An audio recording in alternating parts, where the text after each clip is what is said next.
afternoon, guys. James here, and we have a very interesting episode today. So, it's been quail season in my area for quite some time, and I have been failing miserably at catching one. But today, I got lucky, and we caught ourselves one. Now, I didn't take him out with my pistol or anything like that. I actually used my old friend Victor, the classic rat trap technique, and I caught him. So that's one for the books. I've never caught a quail like that before, but here it is. So I'm gonna get this fire nice and warm. We're just getting refuge from the wind because it's extremely windy today. I apologize if the video doesn't sound as crisp as my other ones, but hey, that's life, that's nature. So I'm gonna let this fire get nice and hot. We're gonna process our bird, and then I'm gonna inform you guys on a couple of channel updates. So stick around. Okay, so let's get started. Now, before I start, guys, I just want to let you know I have never hunted quail before. I've never butchered them or eaten them before, so it's a learning process for me as well, trial and error. I apologize ahead of time if I don't do it as smooth as other channels or other people, but hey, we're learning together. So this is gonna be my cutting block. This is my new batoning stick. This is its debut since my last one is gone.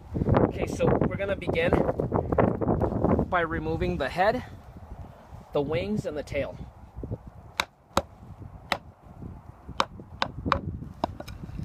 Head is gone. I tried to keep some of the neck because we're gonna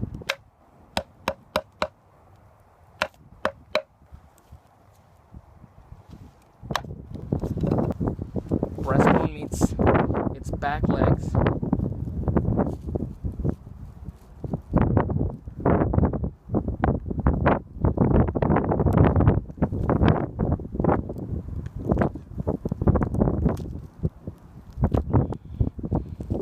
Definitely a stronger bird than a dove. Much harder to remove.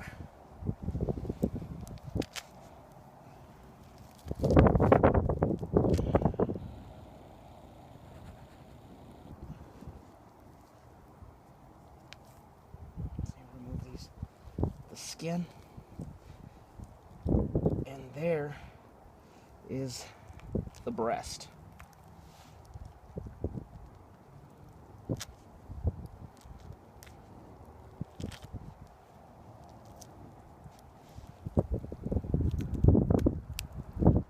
Heart.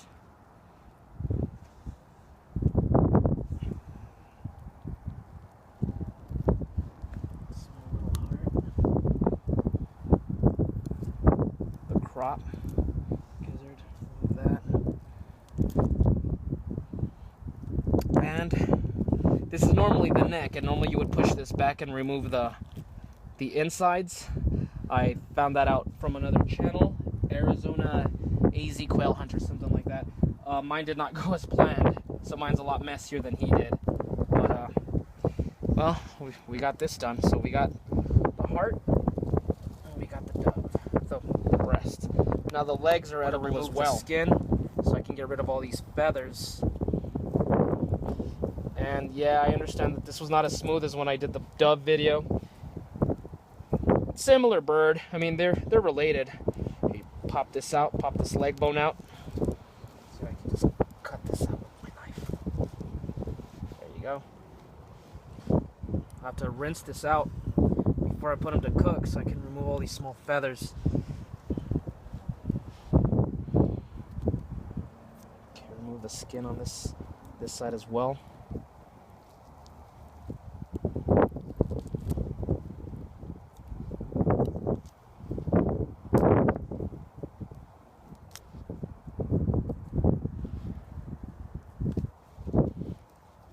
You're gonna pop it out, pop the leg out.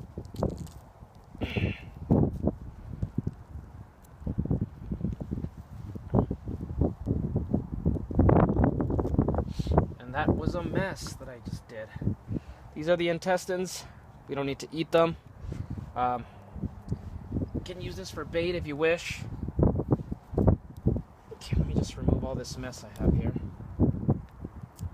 Once again, I'm gonna rinse them and rinse my hands right now in a bit, just to get rid of all these feathers or any dirt. Since it's very windy today, I'm sure there's gonna be some dirt in here. Okay guys, so here's the breast. Good sized meat right there. There's the heart and the small legs.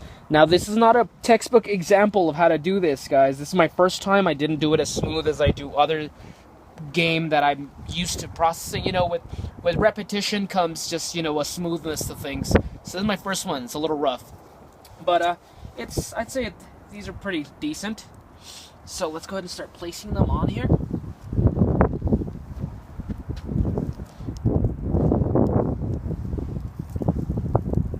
And this heart, I will just leave it here on the side so it doesn't, since it's so small, it's gonna burn quickly. So meantime, our quail cooks, let me go ahead and just fill you in on some channel updates. So we're not in a hurry. Let's just make sure we do this right. Okay, so in the meantime, I have two major announcements. One is that I lost my batoning stick. Now, I know that sounds rather ludicrous. It's just a stick. But, you know, I live in an area where trees are thin and you can just break them with your hands. So it's a little harder for me to get something sturdy. So a couple months back, when I had first began my channel, I was practicing some one-stick fires in my yard. And I needed some logs. So I noticed a couple houses down from me, there was an elder gentleman that had a pile of logs in his yard. I went to his house, I told him what I was doing, I offered to pay him $10 for a handful of logs, and he just gave them to me. Now, one of those logs was peculiar. It was a different species I've never seen before. I don't know what it was, but it was a really strong stick. Now, I've used it in almost all my videos since then, making one-stick fire, batoning. I bopped a lot of animals. I hunt a lot. I do a lot of hunting small game, and a lot of times you got to give them that killing blow, whether it's a catfish or a squirrel.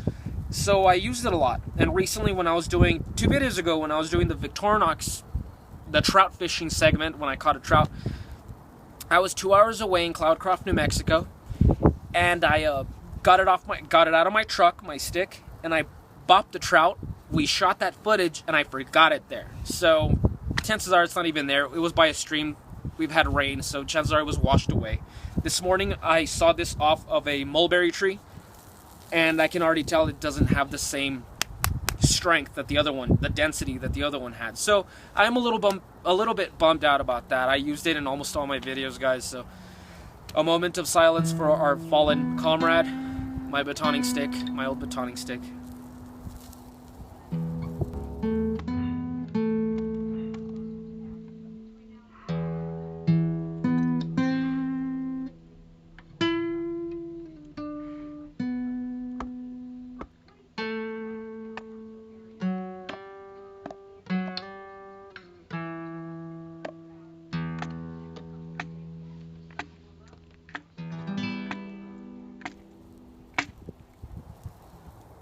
Anyways, my second update is I've already passed 430 subscribers as of the time that I'm shooting this video. And because of that, guys, I decided to name my channel. Now, originally it was just named James Harris after my name because it was my account I had on YouTube for years when I just wanted to, save my favorite songs, save it under favorites, or, watch documentaries, things along those stupid things on YouTube. So when I decided to make videos, I didn't think it was going to become such a big thing. I thought I was going to make about 5 and then just stop. But no, it gets addicting. You long for more adventures, more updates. So now that I've passed 400 subscribers, I think it's about time to make a name for it other than just James Harris.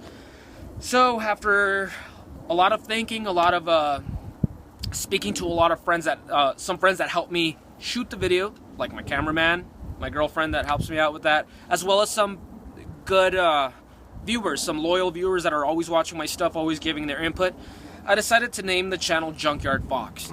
Reason for that is I wanted a title that conveys both a wilderness setting, wilderness mentality, as well as some urban survival situations. So, Fox, I'm rather fond of small, cunning animals. Not the big, strong wolves and lions and polar bears, but the small, sneaky ones, the smart ones, Foxes and raccoons, alley cats. So, I decided to go with Fox. My favorite animal is the chicken. Unfortunately, Junkyard Chicken just doesn't have that same ring to it. So, Junkyard Fox it will be. And then Junkyard just because, I plan on making a lot more videos when it comes to urban survival, hobo mentality. So basically, Junkyard Fox is, I take my inspiration from the cunning and the resourcefulness of a small sneaky predator slash scavenger, as well as having the improvisation skills of a hobo, of a homeless man. So Junkyard Fox will be my name from now on for my channel. So feel free to give me your input. I know it's not, you know, the most conventional name when it comes to a bushcraft survival channel, but I wanted something a little out there. I wanted to avoid the typical, you know, survival prepper, bushcraft. I just wanted to avoid that. I'm a little late to the game, so those names have already been taken. I wanted something a little bit more different. Okay, so we let this quail cook for about 25 minutes. Now, this is my first quail, and I understand I didn't do as smooth of a job as other channels, but hey, I shared it with you guys, my experience on my first quail. Now it's nice and white, nice and crispy on the outside. And we did put salt and pepper on this guy. Now, this morning, me and my buddy, my cameraman, we were at McDonald's and we were having a couple of coffees, and we decided to take a couple packets of salt and pepper, free resource right there, and we placed it on our meat, just so it can just give it a little bit more taste. And it's definitely a good bird. Now the sun's about to set, and it's getting really windy, so it's getting cold, so I'm going to wrap this video up. Okay, so hope you guys liked this video. Give me a like if you liked the video. If you haven't subscribed, go ahead and subscribe so you can keep up with my adventures. And I'll see you guys next week with a new video. I hope you like the new name, Junkyard Fox. That will be my title from now on. It is a little unconventional, I can admit that. But I wanted to avoid names like something survival, something bushcraft, things like that, just because they've already been done. Like I said, I'm a little late to the game. There's nothing wrong with those titles. I just wanted something a little bit different. So, some wilderness survival, some urban survival, and a lot of improvisation in between. So, hope you enjoy that. I'll see you guys next week with another video. So go outside and get your boots dirty.